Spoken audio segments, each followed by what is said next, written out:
할렐루야. 오늘도 하나님 앞에 나와 온라인으로 예배하는 모든 성도님들을 환영합니다. 제가 기도함으로 새벽 예배 시작하겠습니다. 참 좋으신 아버지 하나님, 은혜와 사랑을 감사드립니다. 오늘도 귀한 하루를 허락해 주시고 하나님 앞에 예배하게 해주심에 감사드립니다. 하나님께서 하나님을 향한 저의 마음 이 시간 받아주시기 원합니다. 특별히 갈급함 저희 마음 가운데 하나님께서 찾아와 주시고 오늘 이 시간 하나님께서 주시는 은혜로만 충만하게 저의 마음을 채워 주옵소서. 예수님의 이름으로 기도합니다. 아멘. 오늘 주시는 하나님의 말씀은 다니엘서 2장 1절부터 13절까지의 말씀입니다. 느부갓네살이 다스린 지 2년이 되는 해에 느부갓네살이 꿈을 꾸고 그로 말미암아 마음이 번민하여 잠을 이루지 못한지라. 왕이 그의 꿈을 자기에게 알려주도록 박수와 술객과 점쟁이와 갈대아 술사를 부르라 말하매 그들이 들어가서 왕의 앞에 선지라.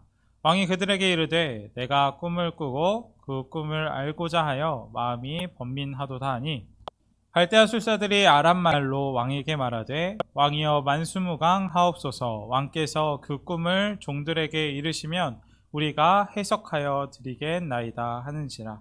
왕이 갈대아인들에게 대답하여 이르되 내가 명령을 내렸나니 너희가 만일 꿈과 그 해석을 내게 알게 하지 아니하면 너희 몸을 쪼갤 것이며 너희의 집을 거름더미로 만들 것이요 너희가 만일 꿈과 그 해석을 보이면 너희가 선물과 상과 큰 영광을 내게서 얻으리라.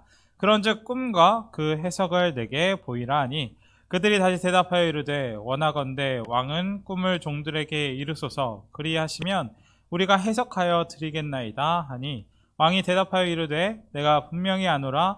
너희가 나의 명령이 내렸음을 보았으므로 시간을 지연하려 함이로다. 너희가 만일 이 꿈을 내게 알게 하지 아니하면 너희를 처치할 법이 오직 하나이니 이는 너희가 거짓말과 망령된 말을 내 앞에서 꾸며 말하여 때가 변하기를 기다리려 함이라. 이제 그 꿈을 내게 알게 하라. 그리하면 너희가 그 해석도 보일 줄을 내가 알리라 하더라. 갈대아인들이 왕 앞에 대답하여 이르되 세상에는 왕의 그 일을 보일 자가 한 사람도 없으므로 어떤 크고 권력 있는 왕이라도 이런 것으로 박수에게나 술객에게나 갈대아인들에게 물은 자가 없었나이다. 왕께서 물으신 것은 어려운 일이라 육체와 함께 살지 아니하는 신들 외에는 왕 앞에 그것을 보일 자가 없나이다 한지라. 왕이 이로 말미암아 진노하고 통분하여 바벨론의 모든 지혜자들을 다 죽이라 명령하니라. 왕의 명령이 내림에 지혜자들은 죽게 되었고 다니엘과 그의 친구들도 죽이려고 찾았더라. 아멘. 오늘은 다니엘서 2장을 보며 함께 은혜를 나누겠습니다. 다니엘서 1장에 살펴보았듯이 바벨론의 느부갓네살 왕은 예루살렘을 침공하였고 유다의 보물들, 성전의 그릇들, 그 모든 것을 약탈했습니다. 그뿐만 아니라 유다의 왕을 포로로 끌고 갈 때 많은 귀족, 왕족의 소년들도 같이 잡아간 것을 보게 됩니다. 이것은 바벨론의 포로 정책으로 유다의 뛰어난 소년들을 3년 동안 훈련시켜서 바벨론을 위해 일하게 만들려는 것이었습니다.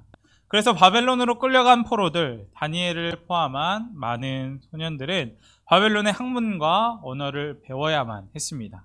아직 자신의 정체성이 확립되지 않은 10대 소년들이 바벨론의 최고학자들에게 무려 3년 동안 교육을 받는 것입니다. 분명 그들은 하나님을 예배하는 사람 한 명 없고 우상이 곳곳에 있는 환경에서 분명 끌려간 그 소년들은 신앙을 지키기란 쉽지 않았을 것입니다. 그러나 이런 상황에서 다니엘과 그의 친구들은 어떻게 합니까? 끝까지 신앙을 지키는 것을 보게 됩니다. 하나님께 뜻을 정합니다. 그리고 이방신에게 바쳐진 음식을 먹지 않고 오직 채식만 하였습니다. 그러나 놀랍게 어떻게 되었습니까? 하나님께서 축복하여 주셔서 왕의 산의 진미를 먹었던 다른 소년들보다 다니엘과 그 친구들의 얼굴이 더 아름다워졌던 것을 보게 되었습니다. 그리고 더 놀라운 것은 무엇이냐면 다니엘서 1장 17절 이하를 보면 뜻을 정한 이들을 하나님께서 축복해 주셔서 누구보다 지혜롭게 만들어 주셨다는 것입니다. 하나님은 뜻을 정한 다니엘과 세 친구들에게 지혜를 허락해 주셨습니다. 또한 꿈을 해석하는 능력까지 더해 주십니다. 하나님께서 얼마나 큰 지혜를 그들에게 허락해 주셨는지 바벨론의 어떤 사람들보다 더 뛰어나게 만들었다고 성경은 이야기합니다. 그래서 함께 살펴보진 않았지만 다니엘서 1장 마지막을 보면 3년 동안의 긴 훈련이 끝나고 느부갓네살 왕이 이들을 시험하고 평가할 때 그가 다니엘과 그의 친구들을 보며 뭐라고 이야기하냐면 바벨론 전국에 있는 어떤 마술사나 주술사보다도 10배는 더 그들이 뛰어나다라고 이야기합니다. 다니엘과 세 친구들은 바벨론에서 누구보다 뛰어난 사람이 된 것입니다. 분명 이 모든 것은 하나님의 은혜입니다. 이들은 바벨론의 학문과 언어를 배웠지만 그 문화에 흔들리지 않았고 왕의 음식으로도 그들 자신의 몸을 더럽히지 않았습니다. 오직 하나님만 의지했습니다. 그러자 하나님은 이 모든 축복을 그들에게 허락해 주신 것입니다. 하나님의 은혜로 이 모든 훈련이 끝난 후 이제 다니엘과 친구들은 포로로 끌려왔던 그 목적대로 바벨론에 쓰여지기 시작했을 것입니다. 바벨론의 관리로 필요한 곳에 배치되어 고향에도 돌아가지 못한 채 바벨론을 위해 일하기 시작했을 것입니다. 그런데 바벨론을 위해 일하기 시작했을 때 다니엘에게 한 가지 문제가 생기는 것을 오늘 본문에서 보게 됩니다. 그 문제는 무엇입니까? 바로 바벨론 왕 느부갓네살 왕의 꿈이었습니다. 느부갓네살 왕이 즉위한 지 2년째 되던 해 하나님께서는 그에게 꿈을 주었습니다. 그런데 느부갓네살은 그 꿈으로 인해 마음이 답답하여 잠을 이루지 못하였습니다. 그래서 왕은 어떻게 합니까? 자신의 꿈을 해몽할 사람들을 불러 모입니다. 바벨론의 모든 박수와 수열객과 점쟁이를 불러 모은 것입니다. 그리고 그들에게 자신이 꿈의 내용도 명확하게 알지 못하고 또 어떤 내용인지도 기억이 나지 않는데 그 꿈의 내용을 확실하게 맞추고 해몽까지 하라고 요구했습니다. 그러면서 5절을 보면 왕은 점성가들에게 너희들을 만약 꿈의 내용을 말하고 해석한다면 상을 베풀 것이지만 만약 꿈의 내용을 말하지 못하고 꿈을 해몽하지 못하면 그들을 쪼개어 죽일 뿐만 아니라 모든 가정의 집을 다 멸하겠다고 이야기합니다. 사실 이것은 말도 안 되는 엄포입니다. 어떻게 사람이 다른 사람의 꿈의 내용까지 맞추고 그 꿈을 해몽하겠습니까? 그러나 왕은 아무도 자신의 꿈의 내용을 맞추지 못하고 그 꿈을 해석하지 못하자 분노하기 시작합니다. 그래서 바벨론의 모든 지혜자들을 죽이라고 명령했고 그 지혜자들 중에서는 3년 동안 바벨론의 학문과 언어를 배웠던 다니엘과 친구들까지 포함되어 있기 때문에 그 다니엘도 지금 죽을 위기에 처하게 된 상황이 바로 오늘 본문의 내용입니다. 이 어처구니 없는 상황이 바로 다니엘서 2장의 시작입니다. 느부갓네살 왕이 꿈을 꾸고 불안해하는 모습이 다니엘서 2장의 시작인 것입니다. 그런데 저는 꿈을 꾸고 불안해하고 번민하는 이 느부갓네살의 모습을 보며 하나님께서 우리에게 원하시는 것이 무엇일까 한번 고민해 보게 되었습니다. 그리고 느부갓네살 왕의 모습을 통해 하나님께서 우리에게 허락해 주시는 말씀을 찾게 되었는데 그래서 저는 오늘 이 짧은 본문의 말씀이지만 그럼에도 오늘 본문을 통해 하나님께서 우리에게 주시는 말씀이 무엇인지 같이 생각해 보는 시간을 갖도록 하겠습니다. 먼저 저희는 본문에 나오는 꿈에 대해 살펴보기 원합니다. 다니엘서를 보면 바벨론 왕 느부갓네살 왕은 두 번의 꿈을 꾸는 것을 보게 됩니다. 첫 번째 꿈은 오늘 본문의 꿈이고 두 번째 꿈은 앞으로 함께 살펴볼 4장 말씀에 나와 있습니다. 그런데 중요한 것은 무엇이냐면 느부갓네살의 이 두 번의 꿈 모두 하나님께서 주신 꿈이라는 것입니다. 때때로 저희가 성경을 볼 때 하나님께서는 사람들에게 꿈을 통해 말씀하시고 꿈을 통해 하나님의 계시를 내리는 것을 보게 됩니다. 그래서 구약을 보면 요셉이나 야곱, 사무엘을 비롯한 몇 명의 사람들에게 하나님은 꿈을 통해 말씀하십니다. 특별히 요셉 같은 경우에는 꿈꾸는 자라고 불릴 정도로 하나님은 그에게 꿈으로 말씀하시는 것을 여러 차례 보게 됩니다. 그렇다면 오늘날에도 하나님께서는 꿈으로 하나님의 계시를 우리에게 보여주실까요? 결론부터 말씀드리면 이제 하나님은 꿈보다 성경 말씀을 통해 우리에게 하나님의 뜻을 보여주십니다.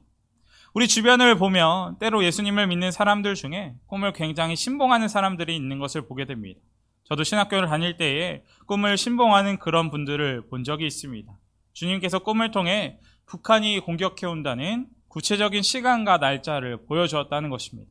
그래서 그분은 집 지하에 지하 벙커를 만들고 다른 나라로 이민을 가야 한다고까지 이야기하는 것을 보았는데, 그런데 실제로 그분이 꿈에서 본 북한이 쳐들어온다는 그 시간과 날짜가 되어도 아무 일도 일어나지 않았습니다.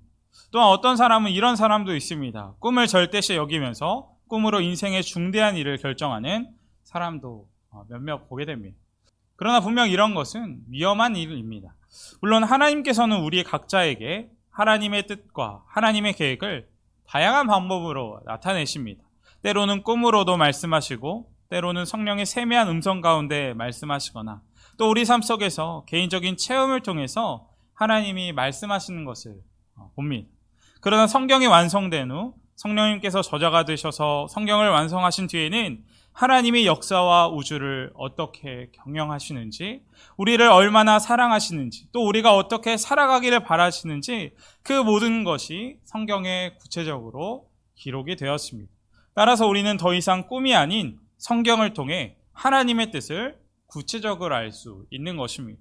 따라서 우리는 꿈보다 성경, 하나님의 말씀을 의지하고 그 말씀을 인생의 주춧돌로 삼아야 한다는 사실을 분명히 기억해야 할 것입니다.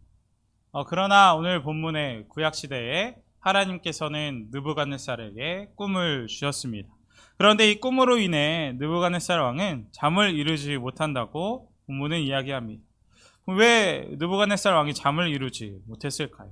아마 그 꿈이 어떤 꿈이었는지는 왕이 자세히 기억나지 않지만 자신이 꾸었던 꿈이 예사롭지 않았다라는 것을 직감했기 때문입니다. 그리고 잠을 이루지 못하는 느부갓네살 왕의 모습을 보며 우리가 첫 번째로 깨닫는 것이 있습니다. 그것은 무엇이냐면 인간이 얼마나 연약하고 부족한 존재인지를 다시 한번 깨닫게 되는 것입니다.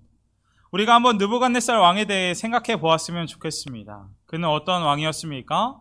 그는 수많은 전쟁터를 누비며 많은 나라를 정복했던, 많은 나라들을 다스리던 왕이었습니다. 온 천하를 호령했던 대왕이었다는 것입니다. 그의 말 한마디면 천하가 떨었고 모든 권력을 거머쥐고 있었던 최고의 권력자였습니다. 그런 그가 두려워할 대상은 아무것도 없어 보입니다. 그런데 그런 그가 하나님으로부터 말미암은 꿈을 꾸게 되자 어떻게 됩니까? 번민하고 고민하면서 불안하여 잠을 이루지 못하게 되었다고 이야기합니다. 늘 불안한 가운데 시달리고 있었음을 말해주고 있는 것입니다. 여기서 깨달을 수 있는 것은 무엇입니까? 아무리 뛰어난 영웅일지라도 또 강인함을 자랑하는 사람일지라도 하나님 앞에서는 한낱 연약한 인간일 뿐이라는 사실입니다. 그래서 흙에서 왔다가 흙으로 돌아갈 수밖에 없는, 또 하나님께서 오늘 당장이라도 우리를 부르시면 우리는 주님 앞에 나아갈 수밖에 없는 존재라는 사실인 것입니다. 그래서 야고보서 4장 14절을 보면 성경은 우리에게 이렇게 이야기합니다. 내일 일을 너희가 알지 못하는도다. 너희 생명이 무엇이뇨? 너희는 잠깐 보이다가 없어지는 안개니라. 아멘. 우리의 삶은 안개입니다. 우리는 내일 하루의 일도 알지 못하는 연약한 인생이라는 것입니다. 느부갓네살 왕처럼 아무리 탁월한 능력이 있고 용감하고 영웅적인 삶을 살았다고 할지라도 하나님 앞에서는 연약한 존재일 뿐인 것입니다. 그래서 시편 39편 5절을 보면 시편 기자는 이렇게 고백합니다. 주께서 나의 날을 손 넓이만큼 되게 하심에 나의 일생이 주의 앞에는 없는 것 같사오니 사람마다 그 든든히 선 때도 진실로 허사뿐이니이다. 아멘. 우리가 든든히 서 있는 것 같고 아무것도 두려울 것 없는 것 같고 어마어마한 재산, 권력을 가지고 있는 것 같을지라도 우리가 하나님 앞에 서 있는 것을 안다면 우리는 언제나 겸손해야 한다는 것입니다. 우리가 오늘 본문의 느부갓네살 왕을 보며 다시 한번 기억했으면 좋겠습니다. 하나님 앞에 겸손하게 우리 자신을 낮추고 이 세상을 다스리시고 통치하시는 하나님을 날마다 인정하고 하나님 없이는 단 한숨 한순간도 살아갈 수 없는 연약한 인생임을 우리가 기억했으면 좋겠습니다. 그래서 우리 인생의 끝날까지 우리가 주님만 구하고 주님만 의지하며 살아가는 우리 모두가 되기를 주님의 이름으로 축복합니다. 두 번째로 오늘 본문에서 한 가지 더 생각해 볼 수 있는 것은 느부갓네살 왕의 불안입니다. 그는 꿈 때문에 매우 불안한 상태였습니다. 그리고 바벨론의 모든 지혜자를 죽이겠다고 명령하는 그의 모습에서 왕의 심리를 짐작해 보게 됩니다. 어떻게 보면 기억도 나지 않는 꿈은 그냥 대수롭게 넘겨버릴 수도 있습니다. 그러나 그는 자신의 꿈에 대해 상당히 민감하게 반응하고 번민 가운데서 불안에 빠져 있었다는 것입니다.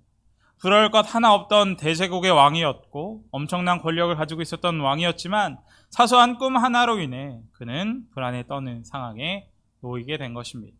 그리고 그 불안은 많은 사람들을 죽이겠다는 분노로 바뀌게 됩니다.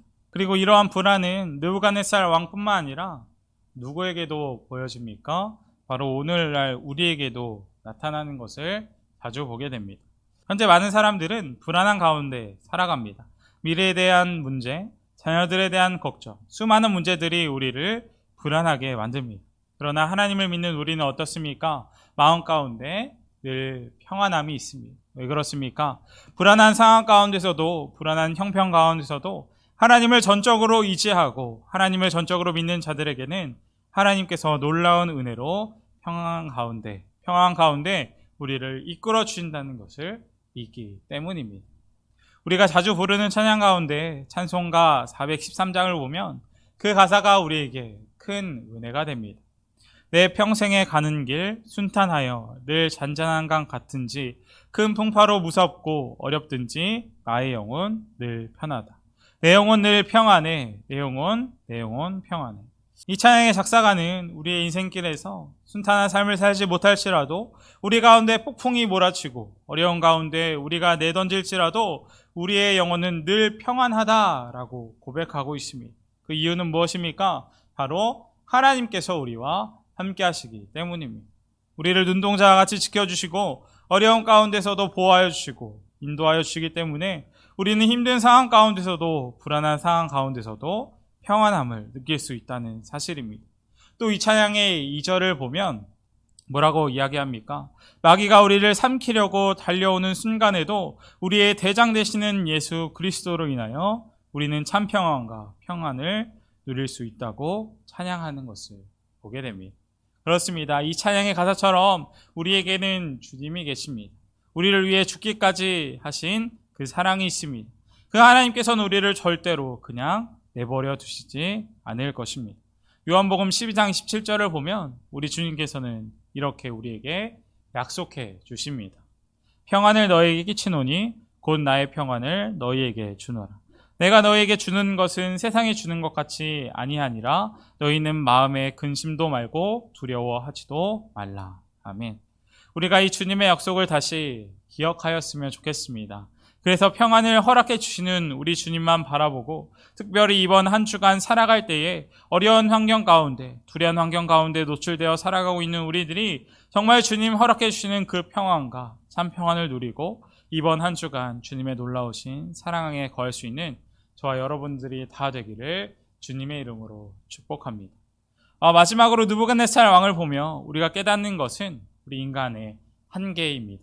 느부갓네살 왕은 자신의 문제를 해결하려고 바벨론에서 탁월한 예지 능력과 미래를 볼 줄 아는 사람들을 불러 모았습니다. 그러나 아무도 그 문제를 해결하지 못했습니다. 오히려 박수들과 점쟁이들은 왕에게 이렇게 이야기합니다. 그 꿈의 내용은 오직 육체에 거하지 아니하는 신들만이 해결할 수 있는 문제입니다 라고 왕에게 이야기하는 것입니다. 그들의 모습은 그들이 믿는 바벨론의 신이 거짓 신이라고 밝히는 것과 다를 것 없습니다.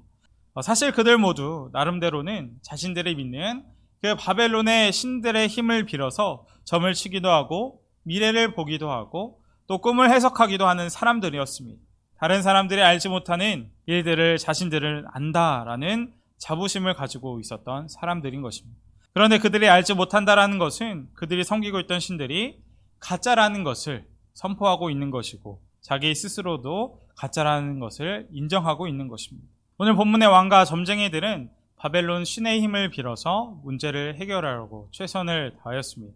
하지만 자신들이 직면한 문제에 대해서 그들이 해결할 수 있는 방법이 하나도 없었습니다. 그저 자신들의 한계를 드러낼 뿐이었습니다. 그리고 이것은 우리도 마찬가지일 것입니다. 우리가 우리의 삶을 하루하루 들여다보게 되면 우리는 여러 가지 문제에 직면하게 될 때가 많이 있습니다. 그리고 문제에 직면할 때마다 어떤 것은 우리의 힘으로 해결할 수 있는 것 같지만 많은 부분에 있어서 우리가 해결할 수 없는 것들이 더 많이 있습니다. 우리는 이 한계 앞에 어떻게 합니까? 무기력한 상황 가운데 놓이게 되고 우리가 할 수 있는 일이 아무것도 없을 그때에 우리가 할 수 있는 것은 무엇일까요? 바로 우리가 할 수 있는 것은 하나님을 바라보는 일뿐입니다. 하나님 앞에 우리의 문제를 내려놓고 하나님께 구하고 하나님께 부르짖고 기도하는 일밖에 없다라는 사실을 우리는 인정해야 할 것입니다. 우리의 삶 속에서 실타래가 얽힌 것과 같은 문제가 발생하게 될 때에 우리가 어떠한 것도 할 수 없는 상황에 놓이게 될 때에 우리가 세상의 지혜와 세상의 지식과 세상의 모든 것을 내려놓고 주님만 의지하고 주님만 바라보고 주님께 나아가는 우리가 되어야 할 것입니다. 현재 우리는 너무나도 어려운 상황 가운데 놓여 있습니다. 교회적으로 또 코로나19로 인해 한 번도 경험하지 못한 이런 상황이 우리 눈앞에 펼쳐지고 있습니다. 이런 상황 속에서 우리는 이 세상의 것을 의지하는 성도가 아니라 모든 것의 주인 되시고 전능하신 하나님 앞에 우리의 모든 것을 의지하고 나아가는 믿음의 성도님들이 되기를 주님의 이름으로 축복합니다. 이제 말씀 마칠 텐데 느부갓네살 왕을 보며 우리의 모습을 돌아보았습니다. 이번 한 주간 우리의 염려와 우리의 불안 또 우리의 모든 어려운 문제들을 하나님 앞에 내어 맡기고 기도할 때에 우리 하나님께서 기도를 들어주시고 반드시 응답해 주신다는 이 사실을 믿음으로 나아갔으면 좋겠습니다. 마음 가운데 있는 이 불안과 초조함과 이 힘든 모든 부분들을 하나님께 내어 맡김으로 기쁨과 평강 가운데 거할 수 있는 저희들 모두가 되기를 주님의 이름으로 축복합니다. 함께 기도하기 원합니다. 저희가 첫 번째로 기도할 것은 하나님 앞에서 인간은 지극히 연약한 존재임을 다시 한번 기억합니다. 저희가 언제나 교만하지 아니하고 부족함을 깨달아 날마다 하나님 앞에서 겸손하게 하나님을 인정하고 하나님만 믿고 의지하는 모든 동대문의 가족들이 되게 달라고 기도하겠습니다. 두 번째로 기도할 것은 이제 교회학교 여름 사역이 시작됩니다. 여름 수련회를 준비하는 선생님들과 우리 교회학교 다음 세대를 위해 함께 기도해 주시고 또 우리 주변에 여러 가지 모습으로 힘들어하는 우리 성도님들 계십니다. 마음의 병으로 육신의 병으로 여러 가지 모습으로 입원하고 고통 가운데 있는데 주님께서 그 아픈 곳을 어루만져 주시사 속히 회복되게 하여 주옵시고 치유와 구원의 역사가 일어나게 해달라고 기도하겠습니다. 제가 기도함으로 오늘 모든 말씀 마치겠습니다. 하나님, 이 새벽 저희가 느부갓네살 왕을 통해 인간의 한계를 살펴보았습니다. 모든 것을 가진 것 같은 느부갓네살 왕이었지만 하나님 앞에 그도 연약한 인간일 뿐이었습니다. 그리고 이것은 저희도 마찬가지임을 고백합니다. 때로 세상 가운데 여러 가지 삶의 문제 속에서 무기력함과 우리의 한계를 경험할 때가 얼마나 많은지 모르겠습니다.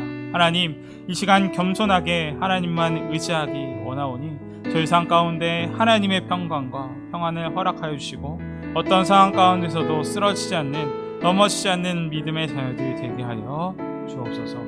예수님의 이름으로 기도합니다. 아멘.